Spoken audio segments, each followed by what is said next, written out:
completamente saqueados. Así quedaron unos 20 comercios en la ciudad venezolana de San Cristóbal. La capital del estado de Táchira, fronterizo con Colombia, vivió disturbios la noche del martes a miércoles tras las protestas opositoras contra el presidente Nicolás Maduro. ¿Qué podemos esperar? Justicia. Justicia en Venezuela no hay. Aquí se acabaron las autoridades, aquí autoridades no hay.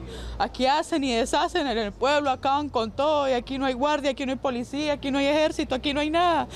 ¿A quién vamos a llamar? Los disturbios en Táchira dejaron además 2 instalaciones policiales quemadas en las localidades de Cárdenas e Independencia.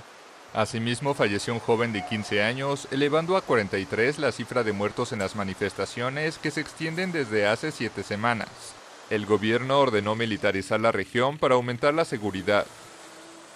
Ya he ordenado el traslado de 2.000 guardias nacionales a esa entidad.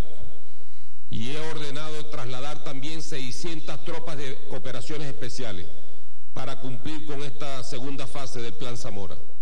Desde el 1 de abril, los contrarios a Maduro han protestado por la grave crisis política, económica y social, manifestada en una grave escasez de alimentos y medicinas, la inflación más alta del mundo y una criminalidad desbordada.